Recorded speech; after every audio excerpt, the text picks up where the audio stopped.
We got Jimmy Patsos with us, Coach. Is that the Sabres? Yeah. Coach, it was a long. This is my father's from back home. It's a whole story. I got lost in a plane. I was in Syracuse instead of Albany yesterday. I was there when the Dominator. I was in the building. They lost to the Capitals. I believe the Capitals went to the finals. This one tried to sneak into the Super Bowl. How'd that work out?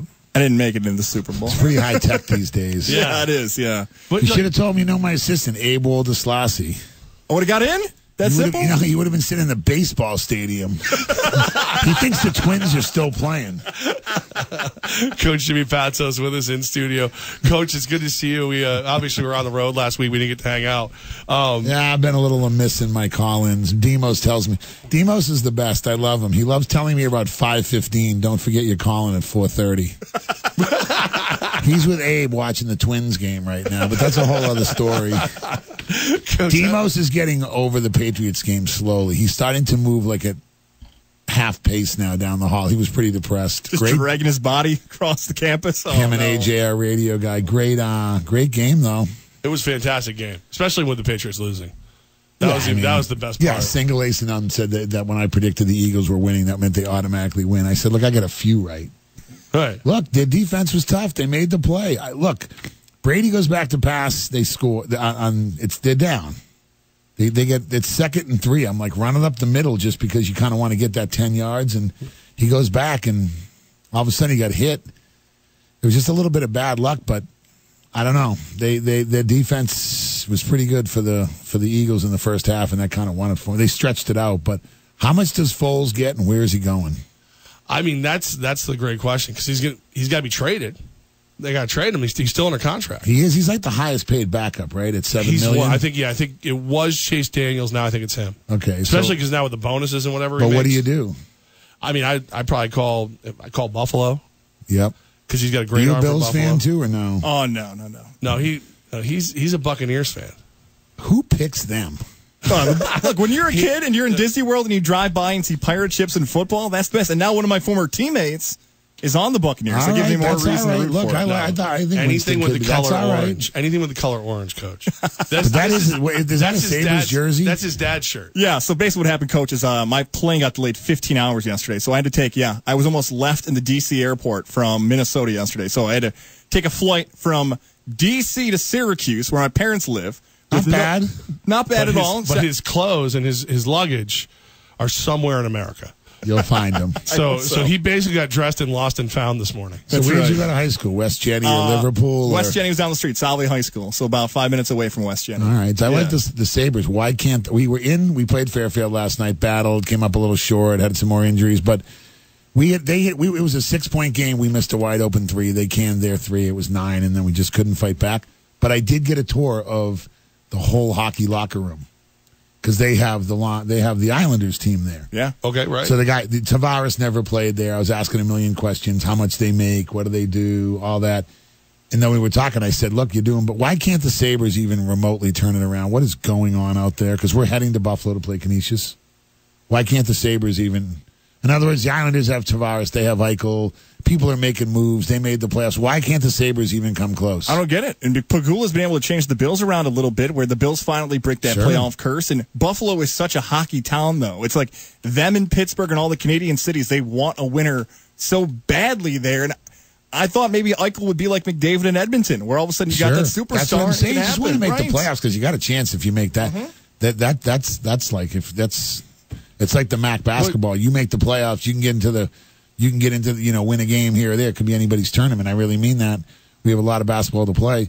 The NHL, you make the playoffs. I've seen the 8 seed. Gomez led the 8 seed over the Capitals because I knew Scott Gomez pretty well. Why can't the Buffalo Sabres? You didn't answer my question. What's going on? They need another player besides Eichel. That's what it is. I feel like Eichel just can't do it by himself. I don't know what it is. I don't know if it's scouting. Yeah, but it's like when you talk about the Bagulas having. They've done amazing things with the city. Same as Dolan. Dolan can own the Rangers. Rangers are fine. He owns the Knicks.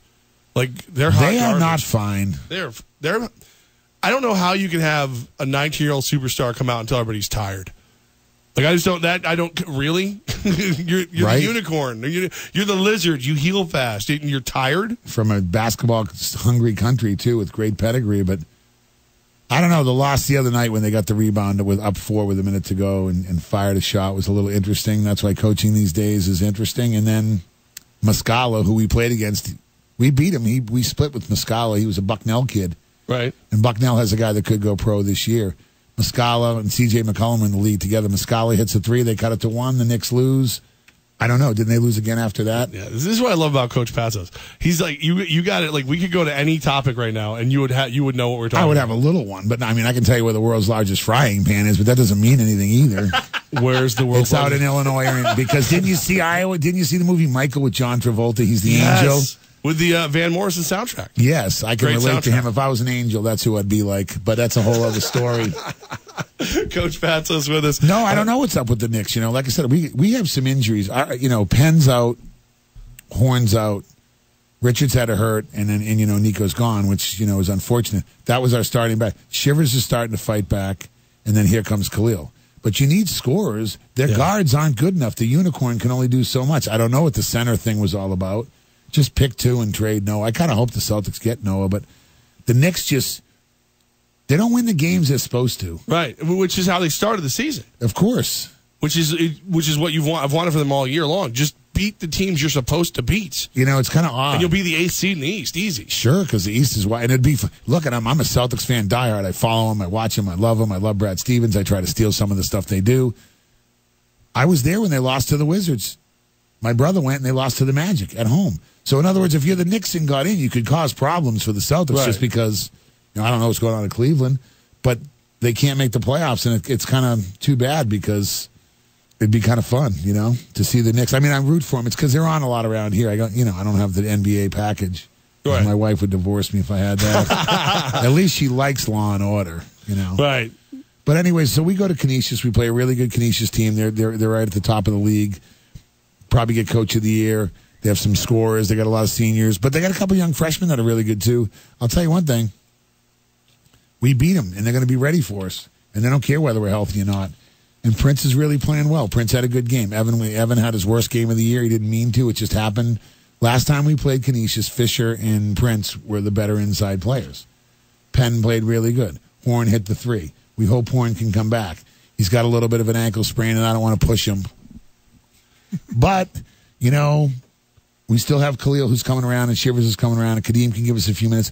And Tom's been very steady. Herter kind of messed up at the end of the game against Manhattan. He felt bad. It wasn't his fault. It's my fault. I'm the coach.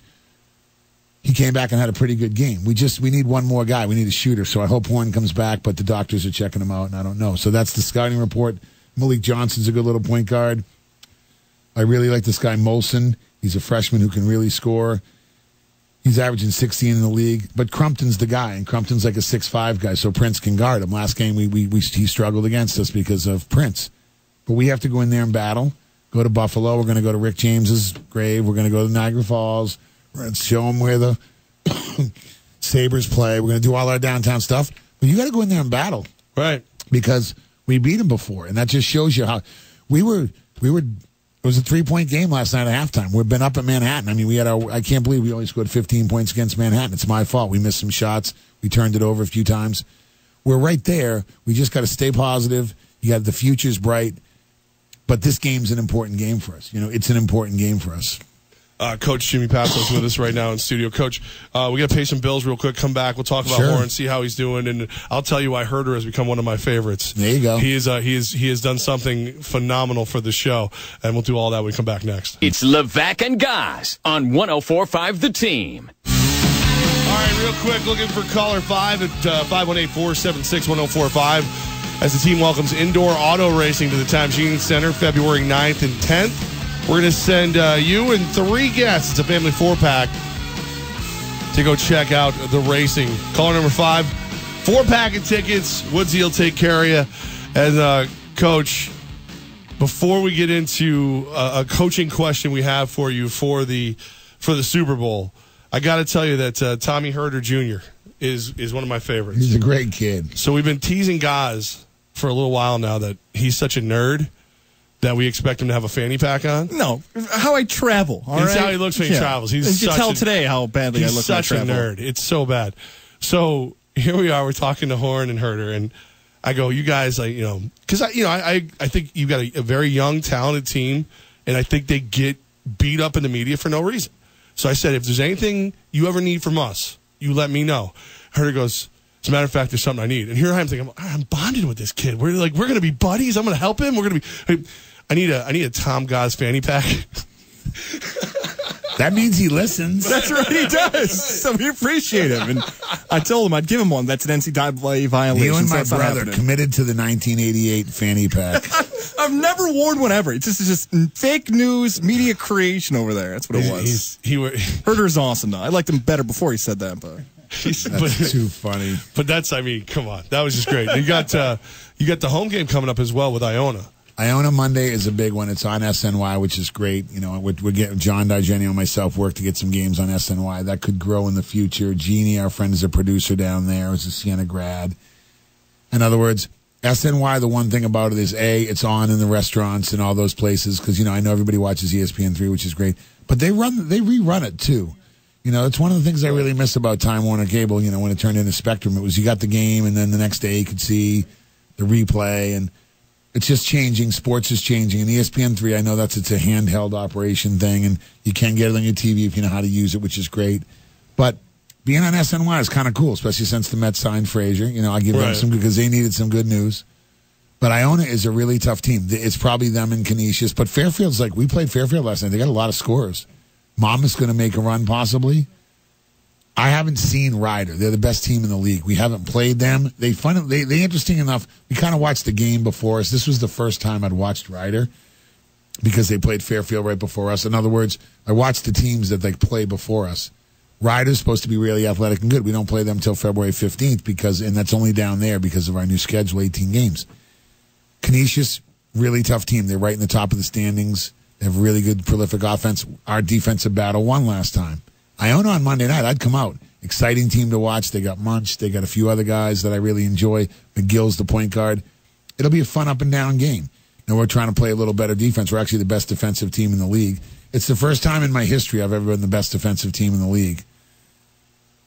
Well, I don't like the record so much, so we're probably going to move towards offense. I'll go back to offense. Next year, the huddle's going to be offense. Fire away. Make some shots. Let's go. Well, I mean, normally defense wins championships, but there was none of it in the Super Bowl. There was none of it in the Super Bowl, and that's why I'm encouraged. And we're so close. We just have to put our little group all together, and they're trying. Nothing's intentional. We just need 5 of our 7 to play well. We're not good enough to have 4 of our 7 play well. We don't have Marquise who just takes over a game in the last 4 minutes. So it's kind of wide open, but our defense is good, and it's giving me some. But the Eagles' defense in the first half set the tone. Yeah, okay, but let's talk about the Patriots defense. You're a head coach I respect. Belichick, I don't like him, but I have to respect him. Sure. He sits Malcolm Butler for all but one special teams play. The guy played over 97% of the defensive snaps for the season. That was an odd one. So he did play him one play? He played him for one special teams play. See that? If either you're going to play him or you're not. And in other words, if you come out and say I'm sitting him for the first quarter because I'm pissed off and we have a young team, I get it. Right. Or maybe the half. I was kind of in the mindset, don't play him in the first half because I respect Belichick and you got to teach lessons and you got to try to do it. And that's the highest level. But you're trying to win. Then you told me he was the guy that made the interception against Seattle. Yeah. All right, you're missing the first series. That's it. Okay. Well, I mean, don't ever do that again. There's all these rumors out there that he went to a concert during Super Bowl week, or he went off on a coach, or he may or may not have had marijuana on him at some point. All right, so these are getting more details. I'm just saying. But he has now come out on Instagram, and he denies all of it. And one of the people who liked it is Brady. So you got to if Brady believes in him, didn't that mean Belichick believes in him? I don't know. This year they're having an interesting year over there, aren't they? It's crazy, but to your point. Does he make enough of a difference if he plays 3 quarters or all but one series that you get another ring? No, clearly he makes it different if he plays all the one series. Just what's interesting is that the Patriots scored a lot in the second half. They didn't get a couple of stops, and if he helps you get this, the 4th and 1 play was huge. The 3rd and 1 play, they made a great play to stop in 2nd and 1, 3rd and 1. Then they couldn't stop in 4th and 1. But is Foles that good? Maybe he is. But if that guy, I'm just saying that guy's a pretty good player. Right. But Belichick's setting a tone, and his culture wins. And while they didn't win it, they were right there and had a chance to win. And if Tom Brady doesn't fumble the ball, they still could have won it. And then Belichick says, see my way work. So I don't know enough of the details. That's karma for the Tuck rule, in my opinion. Well, there's all evening out. You know, they're 5 and what's sacks. Brady? 5-3 in bowls. That's fair. That's an even out. You know, that's pretty good. To go 6-2 is kind of ridiculous. I didn't want him to win anymore. I'm over it. It's good because now he'll definitely come back. Is Gronk retiring? He says maybe he's going to think about it. Going to do media. Can you imagine? He's going to do party burgers. Reality show stars would he be? And Brett Musburger's new partner, Rob Gronkowski's here. All right, why Brett, not? Brett, I bet you I can chug a beer before they complete this next pass. Hey, I met him. I like him. Entertaining guy. He loves hoops. But if he doesn't should be a power forward. No, he was going to play at Arizona, and I think Lute Olson retired, so he didn't because he wanted to play for him. And then I don't think he saw. I think who took over, Kevin O'Neill or something like that. I can't remember. It's I'm so lost in here. No, but it's when Lute. But when I was with him at the fight and talked to him at the Derby, just because we're going to Buffalo. His dad runs a great business out there. But Gronk's like, man, I was power forward, coach. I get it. I was going to help Arizona, but coach retired. I'm like, okay. And then he was gone. He's kind of. I have ADD. That guy's on fire. Super ADD. You know what? He liked bat. Like, it's funny. Him and Brady were talking about, but Edelman was talking about basketball, how much he was a point guard, and he went to the state finals, and Brady was shooting threes all the time. They told him at Michigan in pickup, you're shooting too much, because he was playing with the players. Right. And then, Amendola, I knew a little. But Edelman was like, I was a real good player. And I asked him why he didn't go to Cal or UCLA. He said they wanted me to be a slot receiver right away, and I want to play quarterback. That's why I went to Kent State. So, but Gronk was like I loved hoops, coach. I could dunk. I was a good rebounder, man. I was going to help the Cats, man. We could have gone further in the NCAA if I played. And they knew Siena. Like, every one of those guys knew Siena. Awesome. That's what's cool. They're like, oh, Siena, you guys good. You guys are one. Edelman's like, yeah, they knew we beat like beat Ohio State. It's interesting seeing that those guys do. And Brady loved sports. He loved being a catcher. He missed catching. It was his favorite position in high school. Not quarterback, not hooping, being a catcher. And he said he would have been like Matt Wieters because he's tall, but, football was clearly he made the right decision. That they knew Siena basketball, and we were talking about all that stuff because I was with the Under Armour crew out there, and it was very interesting. And so you look at sports and you figure out what makes you win and lose. Belichick clearly knows what he's doing. Should he have stopped the guy from playing? I don't know the details. I don't question coaches like that, but to play him one plays, I thought he didn't play. He didn't play defense at all. Played one special teams play. But therefore, you used one of your 53 roster spots. Right. So when I thought the play was when the guy got injured. Cooks got injured. Hurley hurt him. That did. That whole game. But everybody gets hurt on that team and they're fine. So because Amendola's mother is from my hometown. Really? Yeah, Situate, Mass, where I was born. Buddy Amendola. I got a long connection, not with him, but with the family. They were very sports. Her sister stayed. They moved to Texas. But he goes back a lot. He's very, very grounded, normal guy. I don't know how grounded he is with Miss Universe. I haven't seen him since that whole thing. But he went to college with a friend of ours at Texas Tech. Yeah, Armin Williams, the old. Oh yeah, Armin's. Yeah, we miss Armin in Denver. Yeah, I'm going to Denver for the Derby, Kentucky Derby. There's a big thing out there for everyone in the West gets together. My friend invited me. I'll see Armin. Texas Tech having an unbelievable year. My friend Chris Beard, Under Armour basketball. They're killing it out there. But Amendola was more of just a football guy, but he was I'm going to prove you wrong type of guy. And what's interesting is, if they didn't want Butler on the team or whatever, that's one thing. But if it was just Belichick's call, then I don't know the answer. But they lost the game and they gave up the most points ever. So clearly they could have used it. Absolutely, Coach. You got 2 games coming up. Canisius on the road. We'll be watching that on ESPN3, and then of course home for Iona. How do we help you win? How do we help people come down to the Iona game. The crowds have been great. The crowds have been very supportive. I think people have been fair. Do they want to score more points? Yeah, but we're limited. Without Horn, who shoots the ball, and then Penn, who really runs our offense. But Khalil's coming around. We're still getting better. My message to the team was simple. We're pretty good, but we have to get a little better. Like, some teams can stay where they are right now. We got to get better. But not a ton of better. We're not going to try to take hook shots or everybody's going to turn into a 3-point shooter. We just have to get a little better, whether it's passing, cutting, get a little better defensive stance, just a little better. And then we just have to run the offense a little better. Degnan showed some heart. He showed he's coming around. And if we get and Tom's just growing up. These are a lot of minutes for Herder that he didn't play at all last year, and then very little, kind of erratic up and down. But he's been very steady in the year 2018. And it still comes down to games we got to move up. But it's going to come down to the tournament. And we're going to have a day off in between the first and second round because that's how it probably is going to shake out. Right. We're dangerous. And we're tall. We're big. We got a lot of size. Herder's tall. So limit teams to a shot. But can we just get a little better? And I'm using We were better in the first half against Fairfield. Yeah, we ran out of gas a little bit. We were better against Manhattan. We have to go better against Canisius, but we need the fans. And Iona's a fun style. Like, I was one of the best offensive coaches in the country. I'd come out. Our kids are working hard. We're high-character guys. They're all doing well. Come on down, and it's another week. We just have to see where we're at and get a little better and keep recruiting and keep doing all the things that gets a program in mode. But we won a lot of games, and we went to the finals last year and lost in overtime. Okay, so we're sort of in a rebuild mode, but the rebuilding's closer than you think. We just have to get healthy and get a guy back here or there, and then get a couple recruits. But we're really close. Well, we believe in you, Coach. We're here for you, and thanks for stopping in. You're the greatest. Next time I'll bring pizza for you, and I'm sorry that you lost your luggage. Levack, you and I are there to the TU Monday and Friday. Yeah, Monday and Friday, the 12th and the 16th. We'll be live at the Times Union Center getting you ready for those big games. Thank you, Coach. Top 5 coming up next.